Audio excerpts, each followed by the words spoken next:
The cargo scanner beeped 3 times, then went silent. Ben Carter pulled his head out from under the freight loader and wiped grease off his hands. Something was wrong with the docking bay sensors again. They had been acting strange all morning, picking up phantom signals that disappeared before anyone could identify them. He walked across the maintenance floor of Station Harmony, his boots clicking against the metal grating. Through the observation window, he could see the usual traffic of ships coming and going. Traders, merchants, travelers. The station sat at the edge of known space, a place where different species met to do business and exchange goods. Ben had worked here for 3 years, fixing broken equipment and loading cargo. It was simple work, but it paid enough to send money back to his family on Earth. The scanner beeped again. This time it stayed on. Ben checked the display. A ship was approaching, but it was moving slowly. Too slowly. The transponder signal was weak, barely registering. He tapped the screen and pulled up the visual feed. A battered freighter limped toward the station, trailing debris and atmosphere vapor. The hull showed scorch marks and what looked like weapons damage. "Control, this is Bay 7. Ben spoke into his comm unit. "I'm seeing an incoming ship that looks pretty beat up. You want me to clear a spot?" The response came from Administrator Lang, a Fenric who ran the station operations. His voice carried the usual clipped efficiency of his species. "Negative on docking clearance. We've received their species identification. It's a dragon family vessel. Ben Fronet. Dragons? I thought they were mostly gone. They are, and they're staying that way. Denied entry. Send them the rejection code." The comm clicked off. Ben stared at the screen. The ship was close enough now that he could see details. Patches cover holes in the hull. The engine exhaust flickered unevenly. This ship wouldn't make it much farther. He switched to the public docking channel. "Station Harmony to approaching vessel. What's your status?" A long pause followed. Then a voice came through, deep and tired. It carried a quality that made Ben think of old mountains and deep caverns. "This is the vessel Crimson Wing. We request emergency docking. Our family needs medical attention and supplies. We can pay. Stand by," Ben said. He switched back to the control channel. "Lang, they've got injured on board. They're asking for emergency assistance." "Denied. Dragons are classified as extreme risk. We don't have the insurance coverage. They're going to die out there. That's not our problem, Carter. Send the rejection and get back to work." Ben looked at the screen again. The ship had stopped moving forward. It just hung there in space, waiting. He zoomed in on the viewports. Faces appeared in the windows. Large faces with scales that caught the light from the nearby star. One of them was small, pressed against the glass. A child. Around the docking bay, other workers had gathered. Word spread fast on a station. Ben saw humans, Fenrics, Trells, Cordons, even a few silicate beings. They all stood at a distance, watching the dragon ship. None of them moved to help. Several shook their heads or made gestures that clearly meant the dragon should leave. Ben had heard the stories. Dragons were ancient beings created as living weapons by a race that died out thousands of years ago. They could breathe fire, tear through metal with their claws, and survive in the vacuum of space for short periods. Wars had been fought against them. Planets had burned. That was all history now, centuries old, but fear had a long memory.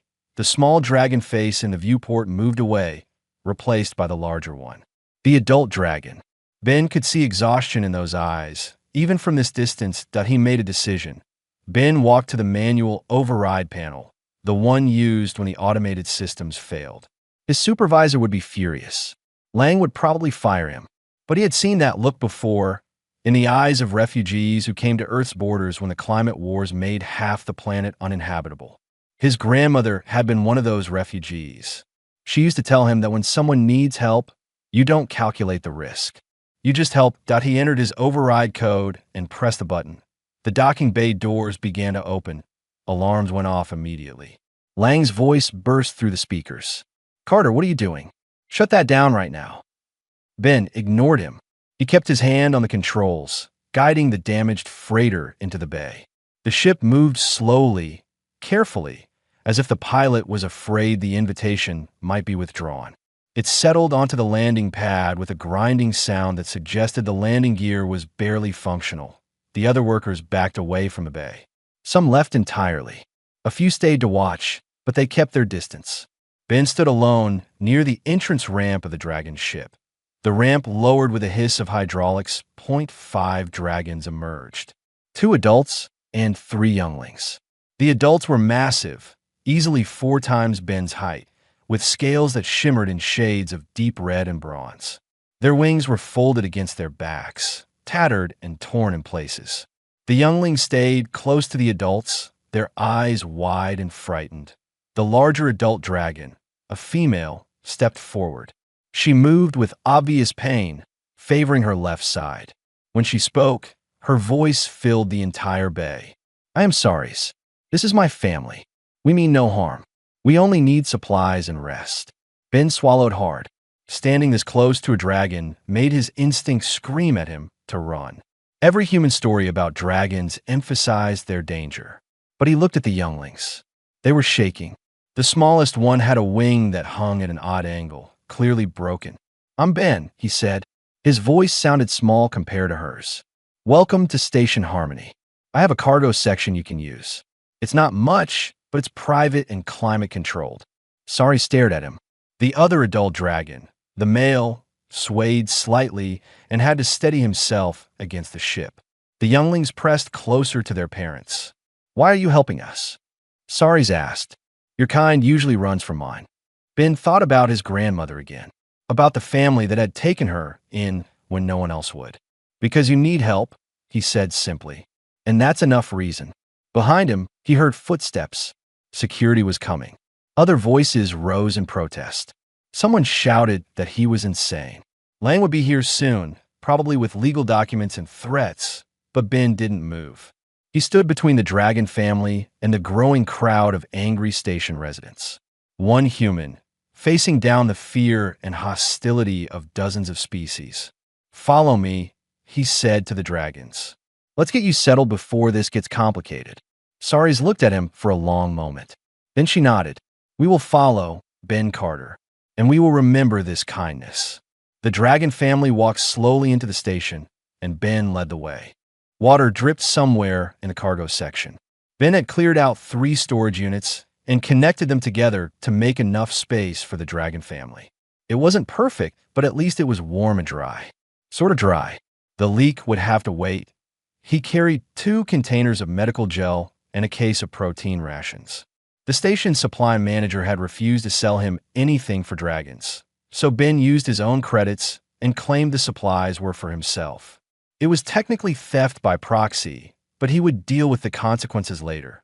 The smallest dragon, the one with the broken wing, sat near the entrance to the cargo area. She watched Ben with curious eyes that seemed too large for her face. When he got close, she backed away quickly. "It's okay," Ben said softly. He set down the supplies and stepped back. "I'm just bringing food and medicine. Your wing looks like it hurts." The young dragon didn't respond. She kept staring at him like he might suddenly become dangerous. Storie emerged from the deeper part of the cargo section. She moved more slowly than before, and Ben noticed fresh blood seeping through her scales on her left side.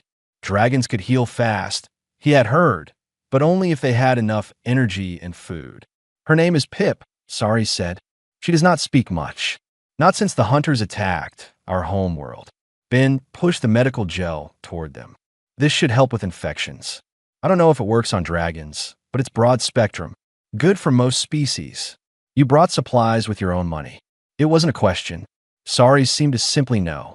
"Yeah, well, the station wasn't being helpful." Ben rubbed the back of his neck. "How's your mate? He looked pretty bad when you landed." Storie's expression darkened. "Voren is resting. He has a wound that will not close. We were attacked 6 days ago by bounty hunters. They used poison weapons." "Poison?"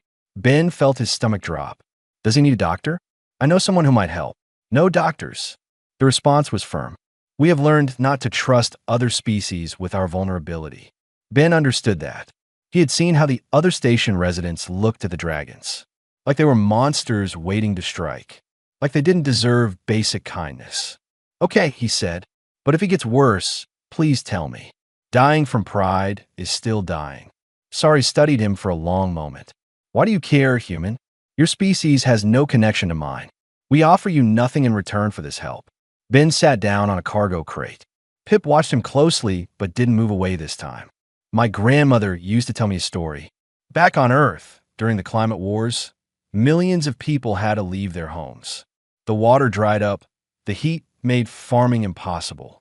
Most countries closed their borders. They said they didn't have room, didn't have resources. But one small country opened up. They had even less than the others, but they shared what they had. What happened to the refugees? Saris asked. Some survived. My grandmother was one of them. She always said that the measure of people isn't what they do when it's easy. It's what they do when it's hard. Ben looked at Pip. You're refugees. Someone has to open the door. Saris lowered her head. A gesture Ben would later learn meant deep respect among dragons. Your grandmother was wise. A sound came from deeper in the cargo section. A groan of pain. Saris tensed immediately. That's Voren, she said. Excuse me. She disappeared into the shadows. Ben heard low voices, the rumble of the dragon language. It sounded like rocks grinding together, but there was a rhythm to it, almost musical. Pip crept closer to Ben. She sniffed at the protein rations, then looked at him as if asking permission. Go ahead, Ben said. They're for all of you. The young dragon grabbed a ration pack with her small claws and tore it open. She ate quickly, desperately. When she finished, she looked at Ben again. This time, she spoke. Her voice was high and soft compared to her mother's. Thank you. Those two words hit Ben harder than he expected. This child had probably seen terrible things. Her home destroyed, her family hunted, turned away from every safe harbor. And still she remembered to say thank you. You're welcome, Pip. Two more young dragons emerged from the shadows. They were larger than Pip, but still clearly younglings. One had dark green scales, the other a lighter blue-gray. They moved cautiously, keeping Pip between them and Ben. That's Cray, Pip whispered, pointing to the green one. And that's Foon. They're my brothers. Nice to meet you, Ben said. Cray made a sound that might have been a growl. Foon just stared with unblinking eyes. Cray doesn't like humans, Pip explained. He says you all smell like fear and lies. Ben couldn't help but smile. Well, he's not completely wrong. A lot of humans are scared dragons. But fear doesn't have to mean hate. What does it mean then? Pip asked. It means we don't understand each other yet. Understanding takes time. Saris returned, and her expression told Ben everything he needed to know. Voren was getting worse. I need to check his wound, she said quietly. Do you know anything about treating poison? Ben thought fast. He wasn't a doctor, but he had taken basic medical training when he joined the station crew. I know some things. Let me see him. Saris hesitated. Dragons were private about their pain, about their weakness. Letting a human see Voren in this state went against every instinct. But desperation made strange choices necessary. Follow me, she said finally. Ben followed her into the deeper cargo section. Voren lay on his side, his breathing labored. The wound on his shoulder was dark, almost black around the edges. The poison was spreading. How long has it been like this? Ben asked. 2 days. It grows worse each day. Ben examined the wound carefully. He had seen infected injuries before, but this was different. The poison was designed specifically to hurt dragons, probably to slow them down so hunters could capture them. I need to get help, Ben said. I know a doctor, Rita Okonkwo. She's human, and she's good. Really good. No. Voren's voice was weak but firm. No outsiders. You're dying, Ben said bluntly. Rita can help, or you can die from stubbornness. Your choice. Voren and Saris exchanged a look. Some silent communication passed between them. If she betrays us, Voren said slowly, if she brings hunters or authorities, we will have no choice but to defend ourselves. She won't, Ben promised. I trust her. You're going to have to trust me. Saris closed her eyes. Then bring your doctor. But know this, Ben Carter. If you're wrong about her, my family will not survive. And I will make sure the last thing I do is ensure you understand that weight. It wasn't a threat exactly, just a statement of fact. Ben nodded. I'll be back within an hour, he said. Keep him comfortable. As Ben left the cargo section, His hands were shaking. He had just promised to bring help, but he had no idea if Rita would actually come. Helping a human fix cargo loaders was one thing. Treating dragons was something else entirely. But he had to try. Behind him, he heard Pip's small voice asking her mother if the human would really come back. "I think he will," Saris answered. "I think this one is different." Ben hoped she was right. Rita Okonkwo's medical office smelled like antiseptic and recycled air. Ben burst through the door, startling a Trell patient who was waiting for an appointment. Rita looked up from her desk, her dark eyes immediately showing concern. "Ben, what's wrong? I need your help. Private. Now." Rita dismissed her patient with an apologetic gesture and led Ben into the back examination room. As soon as the door closed, Ben started talking. "The dragon family that docked this morning, the male is dying. Poison weapon. The wound is infected and spreading. I need you to come look at him." Rita's expression went from concerned to shocked to something like fear. "Ben, I can't treat a dragon. I don't know their biology. I don't have the right equipment. You're the best doctor on this station. For humans and humanoid species, yes. Dragons are completely different. Their internal systems, their blood chemistry, I could make things worse." Ben grabbed her hands. "Rita, please. If you don't help, he dies. His family watches him die. 3 kids lose their father." Rita pulled away and paced the small room. "Do you know what you're asking? If something goes wrong, if I hurt him, dragons don't exactly forgive mistakes. And the station authorities will crucify me for treating them without proper authorization." "I know," Ben said quietly. "I'm asking anyway." Rita stopped pacing. She looked at Ben, really looked at him. They had known each other for 2 years. She trusted him, and he knew it. That trust was the only reason she was even considering this. "Tell me about the wound," she said finally. Ben described everything he had seen. The black discoloration, the smell, Voron's labored breathing. Rita listened, occasionally asking questions. When he finished, she was quiet for a long moment. "It sounds like necrotizing poison, designed to kill tissue and spread through the bloodstream. For a human, I would cut away the dead tissue and flood the area with antibiotics. But for a dragon," she shook her head, "I'll need his family's help. They know their biology better than any medical database. They'll help. They're desperate." Rita grabbed her medical bag and started filling it with supplies. "I'm going to regret this, aren't I?" "Probably," Ben admitted. "But you'll regret it more if you don't try." They made their way through the station corridors quickly. News of the dragon family had spread, and people stared as they passed. Some made disgusted sounds. A few shouted insults. One human merchant actually spit on the ground when he saw them heading toward the cargo section. "Popular decision," Rita muttered. "Yeah, well, popularity is overrated." When they reached the cargo area, Ben called out before entering. "Saris, it's Ben. I brought the doctor." Saris appeared, blocking the entrance with her body. She looked at Rita with suspicion. "A human doctor? The best one on the station," Ben said. "Rita Okonkwo, this is Saris." Rita managed a professional nod despite the fact that she was facing a being who could easily kill her. "I'll do everything I can to help your mate, but I need your cooperation. I don't know dragon physiology."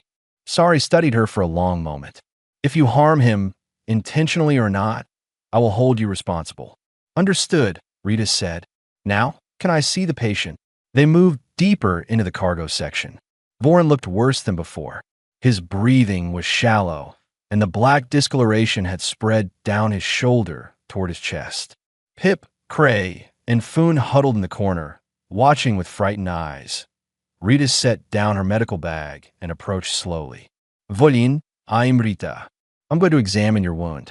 Tell me if anything I do hurts worse than it already does." Voron managed a slight nod. Up close, Rita could see just how massive he was.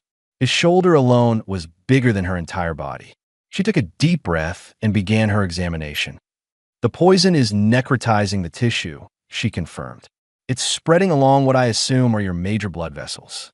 In humans, I would cut away the dead tissue and use strong antibiotics. Will that work for you?"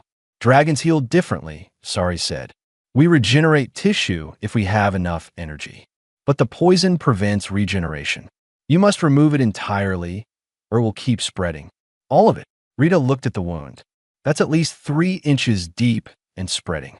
I'll essentially be carving out a section of his shoulder. If you do not, he dies anyway. Rita nodded slowly. Okay, I'll need clean water, lots of it. And I need to know how to stop dragon bleeding if I cut too deep.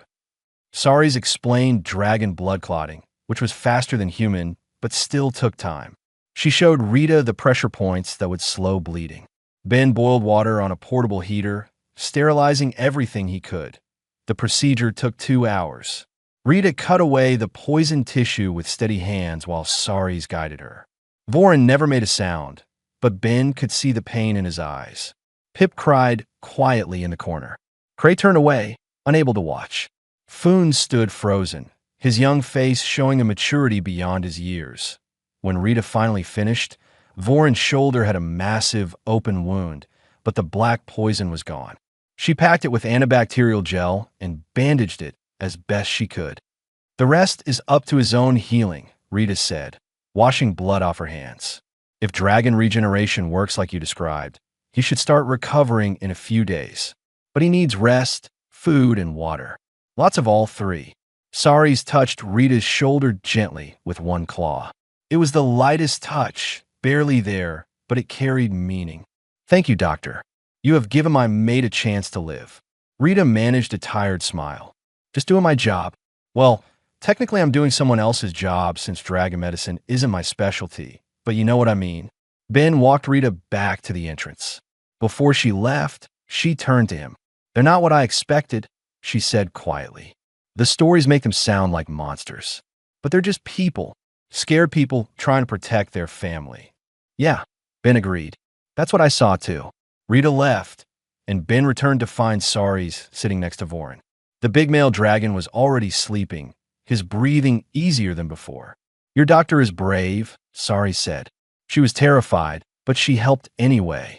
That's what courage is, Ben said. Being scared and doing it anyway.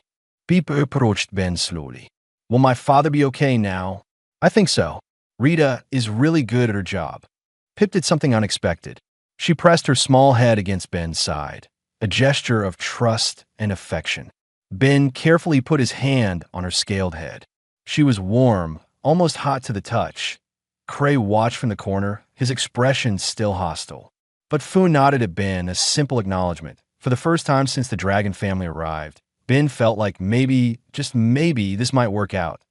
Then his comm unit buzzed. It was Administrator Lang. Carter, my office. Now, and bring your lawyer if you have one. Ben sighed. The easy part was over. Administrator Lang's office overlooked the main docking bays. Through the window, Ben could see ships coming and going, commerce continuing as usual. Inside the office, though, the atmosphere was anything but usual.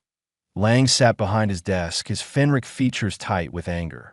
Next to him stood a Tralaxian merchant named Goss, dressed in expensive robes that marked him as someone with serious money. 2 security officers flanked the door. Sit, Lang said. Ben remained standing. I'd rather hear what this is about first. This is about you harboring dangerous creatures without authorization. This is about you using station resources for unauthorized purposes. This is about you potentially putting every resident of this station at risk. Lang pulled up a screen showing legal documents. The dragon family has 24 hours to leave, or they will be removed by force. They have an injured family member, Ben said. Moving him could kill him. Goss stepped forward. His smile didn't reach his eyes. Perhaps I can offer a solution. I run a sanctuary for rare and endangered species. Beautiful facility, top medical care, plenty of space. I would be happy to take the dragon family off your hands. Ben had heard of Goss. Everyone had. He was known for his exotic animal collections, though there were always rumors about what happened to the creatures he acquired. Nothing proven, just whispers. A sanctuary, Ben said slowly. How many dragons do you currently have in your care? I would rather not discuss my other clients. Privacy concerns, you understand, right? Privacy. Ben looked at Lang. You're seriously going to hand them over to him? Mr. Goss has all the proper permits and licenses. Unlike you, he's qualified to handle dangerous species. They're not dangerous. They're refugees. Lang's expression hardened. They're dragons. Carter, do you know how many planets their kind destroyed? How many millions died in the Dragon Wars? That was 1,000 years ago. These dragons weren't even alive then. Doesn't matter. The law is clear. Unregistered dragons are classified as extreme risk. They leave or they're removed. Ben felt his anger rising. So we're punishing them for things their ancestors did? Things they were forced to do because they were literally created as weapons? That seems fair to you. Goss placed a hand on Lang's shoulder. Administrator, perhaps I could speak with Mr. Carter privately?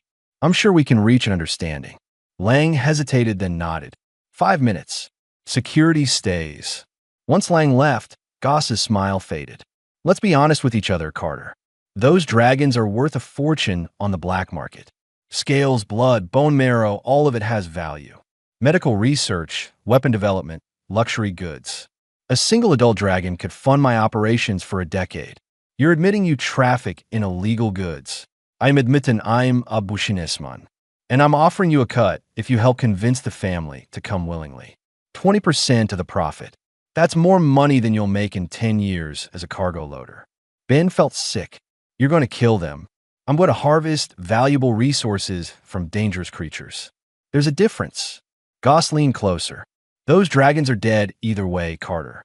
Either I take them and their death means something, or they flee and get hunted down by someone with less professional methods. At least with me, it will be quick. Get out. Excuse me. Get out of my sight before I do something that gets me arrested. Goss's expression turned cold. You're making a mistake. I was offering you a chance to profit. Now I'll simply take what I want. He left, and the security officers followed. Ben stood alone in the office, his hands shaking with rage. He had known there were bad people in the galaxy, but hearing someone discuss killing a family so casually made him want to break something. His comm unit buzzed. It was Stories. Ben Carter, we have a problem. Cray is missing. Ben ran. He sprinted through the station corridors, pushing past people, ignoring their shouts. When he reached the cargo section, he found Stories and Foon searching frantically. When did you notice? Ben asked. 10 minutes ago. He was angry about the time limit. He said he wouldn't let humans decide his family's fate. Stories' voice was tight with worry. He's young. He doesn't understand how many people want to hurt us. I'll find him, Ben promised. Foon, stay with your mother and Pip. Keep Vorin safe. Ben checked the security feeds on his personal tablet. It took 15 minutes of searching before he spotted Cray. The young dragon was in one of the station's observation decks, staring out at the stars. He looked small and alone. When Ben arrived, Cray didn't turn around. Go away, human. Can't do that. Your mom is worried. My mom is always worried. That's what happens when everyone wants to kill your family. Ben sat down on the floor nearby, keeping some distance. You're right to be angry. This situation is terrible, and it's not fair. Then why don't you fix it? Cray spun around, and Ben saw tears in his eyes. You helped us. You brought the doctor. Everyone says you're different. So fix this. I can't. I'm just one person. I don't have the authority to change station law. Then what good are you? Cray's voice cracked. What good is any of this if we just die anyway? Ben took a breath. My grandmother told me something when I was about your age. She said strength isn't about being big or powerful. It's about standing up when everything seems impossible. That's stupid. Size and power are what matter. That's why everyone fears us. That's why they want us dead. They don't want you dead because you're strong. They want you dead because they're scared. Fear makes people do terrible things. Ben stood up slowly. But fear can also be changed. It takes time, but it's possible. We don't have time. Then we make the time we need. Ben held out his hand. Come back with me. We'll figure this out together. Cray stared at the offered hand. You really think you can change anything? I think trying is better than giving up. For a long moment, Cray didn't move. Then, slowly, he placed his claw in Ben's hand. It was warm and rough, but the grip was gentle. They walked back together. When they reached the cargo section, Stories pulled Cray into her arms. Pip and Foon crowded around him. Even Vorin, still weak, managed to rumble something in the dragon language that sounded like relief. Ben watched the family reunite and felt something settle in his chest. He had no idea how to solve this problem. The station wanted them gone, Goss wanted them dead, and the galaxy offered no safe harbor. But watching that family hold each other, he knew he couldn't give up. His grandmother had faced impossible odds and survived because someone chose to help. Now it was his turn to be that someone that he just had to figure out how. 16 hours before the deadline, Ben sat in the cargo section with a tablet, researching every refugee law and asylum protocol he could find. Saris watched him work while her younglings slept nearby. Voren's breathing had improved, but he was still too weak to move. "You should rest," Saris said quietly. "You have been awake for 2 days. I'll rest when you're safe." "That may never happen." Ben looked up from the tablet. "Are you giving up?" "I am being realistic. We have run for 6 months. Every station, every planet, every settlement has turned us away. Some politely, some with weapons. This is just another stop on a journey that has no destination. What about your home world? Can you go back?" Saris's expression darkened. "Our home was destroyed. The corporations wanted the minerals beneath the surface. They claimed we were squatting on valuable land. When we refused to leave, they sent hunters to remove us by force." "How many dragons were there?" 43 families. 217 individuals. Saris closed her eyes. "We're the only ones who escaped." The weight of that statement hit Ben hard. An entire population nearly wiped out, and the galaxy didn't care. Probably didn't even know. His comm unit buzzed. It was Rita. "Ben, you need to see this. Main assembly hall. Now." Ben found the assembly hall packed with people. Every species on the station seemed to be there, including Administrator Lang, standing at the podium. Goss sat in the front row, looking smug. When Ben entered, several people pointed at him and whispered. Lang began speaking. "We are here to address the dragon situation. As administrator, I must prioritize station safety. However, Mr. Carter has raised questions about our legal obligations to refugees. Therefore, we will hear both sides before making a final decision." Ben hadn't expected this. Someone must have filed a formal complaint, forcing Lang to hold a public hearing. He spotted Rita in the crowd, and she gave him a small nod. She had done this. "Mr. Carter, you have 15 minutes to present your case," Lang said. Ben walked to the front, acutely aware of hundreds of eyes on him. He had never been good at public speaking, but this was too important to mess up. "I'm not a lawyer or a politician," he started. "I'm just a cargo loader who saw a family in trouble. Dragons have a bad history. Everyone knows the stories about the dragon wars. But these dragons, this family, they weren't part of those wars. They were living peacefully on their home world until corporations decided that land was worth more than their lives. They're still dangerous," someone shouted from the crowd. "So are humans," Ben shot back. "We've had wars too. We've destroyed planets, committed genocides, done terrible things. But we don't judge every human by our worst moments in history. Why do we judge dragons that way?" Murmurs spread through the crowd. Some agreeable, many not. Goss stood up. "If I may address the assembly, I think we're forgetting the practical concerns. Dragons require specialized care, massive resources, and constant supervision. My sanctuary is equipped for this. I can provide everything they need." "Your sanctuary is a prison," Ben said. "Everyone knows what you really do. You collect rare species and sell their parts on the black market." Goss's smile didn't waver. "That's a serious accusation. Do you have proof?" Ben didn't. Just rumors and suspicion. He could see the doubt in people's faces. Then someone else stood up. A cordon female, her blue skin marked with age.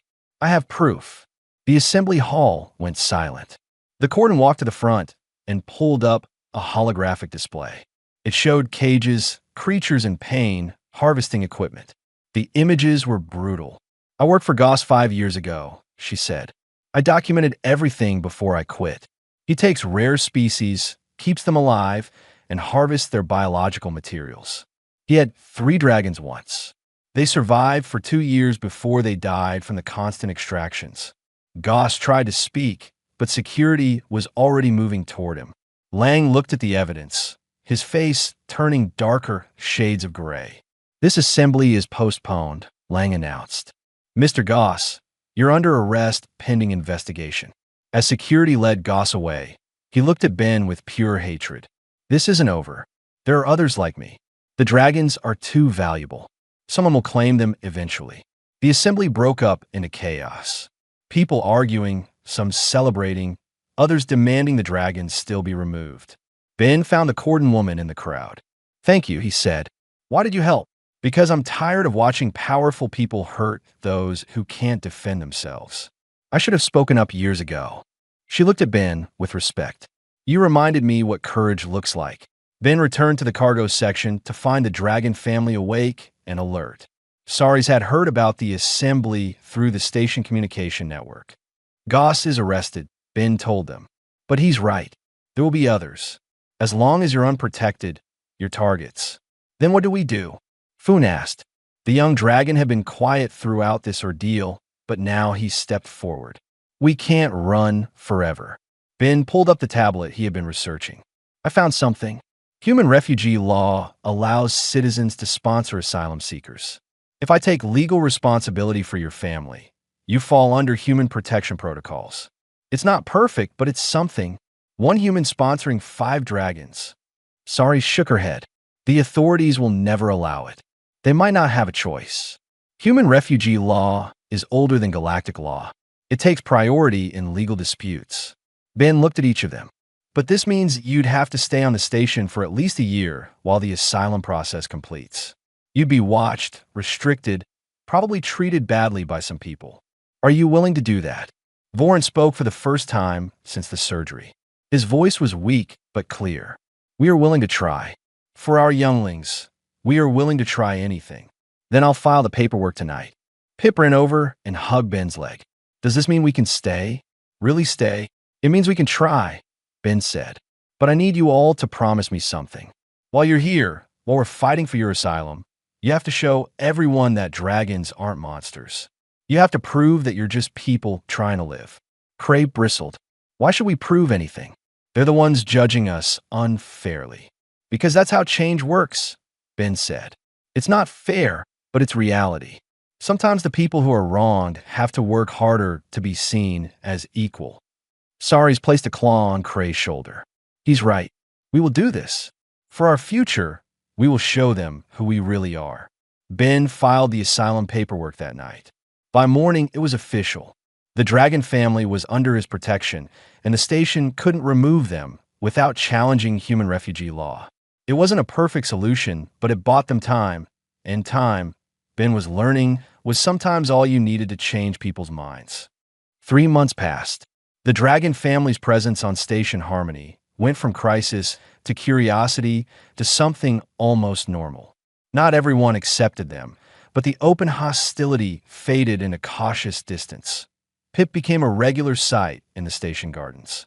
The head gardener, a nervous Trell named Boda, had initially refused to let her help. But Pip's careful control of her fire breath proved useful for composting. She could heat the organic waste to exactly the right temperature, speeding up decomposition by weeks. Boda still watched her closely, but he stopped flinching every time she moved. Voren recovered fully. His strength returned, and with it came opportunities. The station's construction supervisor hired him for heavy lifting jobs that usually required 3 workers and expensive equipment. Voren could move cargo containers that would take hours to relocate with machinery. He was paid fairly, and he never complained about the work. Foon spent his days with Rita in the medical bay. His steady hands and careful nature made him perfect for preparing medications and organizing supplies. Some patients still refused treatment if he was in the room, but others had begun to request his assistance specifically. He had a gentle way of calming frightened children, regardless of their species. Cray was the difficult one. He studied engineering with Ben, learning about ship systems and station maintenance. He was brilliant, understanding complex systems faster than most adult engineers. But his anger hadn't fully faded. He saw every suspicious look, heard every whispered insult. Ben worried that one day Cray's temper would explode and undo all the progress they had made. Saris took on the role of cultural liaison. She taught classes about dragon history, the truth behind the wars, the way her people had been used and discarded. Some classes had only 2 or 3 attendees. Others filled entire rooms. Slowly, people began to understand that the monsters from their stories had been victims too. Ben watched all of this while continuing his work as a cargo loader. He had expected resistance, maybe even violence. What he got instead was something stranger. Respect. People who had ignored him for years now stopped to talk. Some thanked him for standing up. Others questioned his judgment, but admitted he had courage. One evening, Ben sat in the cargo section with the Dragon family. It had become their routine. Dinner together, stories shared, plans made. Pip was explaining her day in the gardens when the alarm sounded. Security alert. Unknown vessel approaching. All personnel to emergency stations. Ben and the Dragons rushed to the observation deck. Through the viewport, they saw a ship limping toward the station. It was smaller than the Crimson Wing had been, badly damaged, trailing atmosphere. "That's a Dragon ship," Vorin said quietly. I recognized the design. Administrator Lang's voice came over the speakers. "Attention all residents. We have a Dragon family requesting emergency docking. Under the asylum protocols established 3 months ago, we are obligated to provide assistance. However, I am asking for volunteers to help with their arrival. If you are willing, report to Docking Bay 12. Ben headed for the bay immediately. When he arrived, he found Rita already there. Then Boda appeared, looking nervous but determined. The Cordon woman who had exposed Goss came next. Then more people. Humans, Trells, Fenrix, even a few Cordons. Within 20 minutes, over 30 volunteers had gathered. Lang looked genuinely surprised. "Well then, let's make them welcome." The Dragon family that emerged from the damaged ship was in worse shape than Saris' family had been.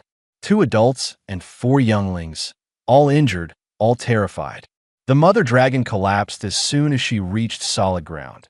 Rita immediately began triage while Vorin and Saris spoke to the new family in the dragon language.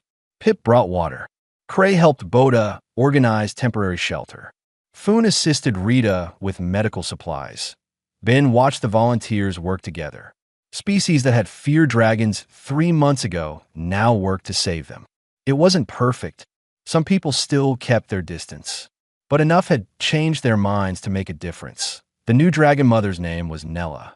When she was stable enough to speak, she looked at the crowd of helpers with confusion. "Why are you helping us?" "We are dragons." Saris answered before anyone else could.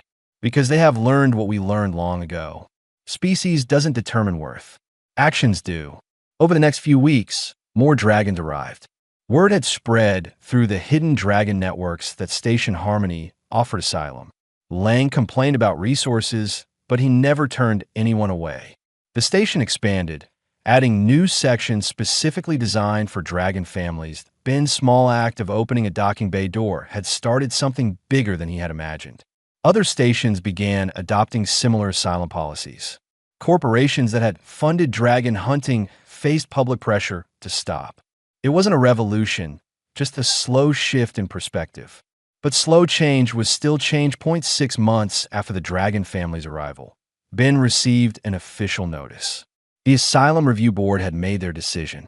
He walked to the cargo section, which the dragons still called home despite having access to larger quarters. The entire family waited. Even the younglings were quiet, sensing the importance of the moment. "Well," Saris asked. Ben read the notice aloud. "Asylum granted. Full citizenship status approved. The dragon family of Saris and Vorin are officially recognized as permanent residents of Station Harmony, with all rights and protections therein." Pip shrieked with joy and nearly knocked Ben over with an enthusiastic hug. Cray actually smiled, a rare sight. Foon quietly wiped away tears. Vorin and Saris embraced, their relief palpable. "There's more," Ben said. "The board is offering you a choice. You can stay here, or you can relocate to any human colony that accepts asylum seekers. You have options now." Saris looked around the cargo section, then at her family, then at Ben. "We choose to stay. This is our home now. These people saw us when we were nothing but scared refugees and chose to help. We will not abandon them." Ben felt his throat tighten with emotion. "I'm glad. I would have missed you. You are our family too." "Ben Carter," Saris said. "In dragon culture, We have a concept called the heart bond. It is formed when someone risks everything to protect our family with no expectation of reward. You formed that bond the day you opened the docking bay door. She touched his chest gently with one claw. Ben felt warmth spread from the point of contact, not painful, but profound. Something shifted in his awareness. He could feel their emotions, all of them. Pip's joy, Cray's grudging affection, Foon's quiet love, Voren's respect, Sari's deep gratitude. "What is this?" he whispered. "The bond. You are part of our family now. Forever." Pip tugged on his sleeve. "Does this mean you're our brother?" Ben laughed, tears running down his face. "I guess it does." Later that evening, Ben stood at the observation deck watching new ships arrive. More refugees, more families seeking sanctuary. The station would need more volunteers, more resources, more people willing to step forward. But Ben wasn't worried. He had learned something important over the past 6 months. When someone steps forward, others follow. Courage spreads like fire, warming everyone it touches. That a new dragon ship appeared on the sensors. Without hesitation, Ben headed for the docking bay. He had a door to open. Behind him, his dragon family followed, ready to welcome more refugees home.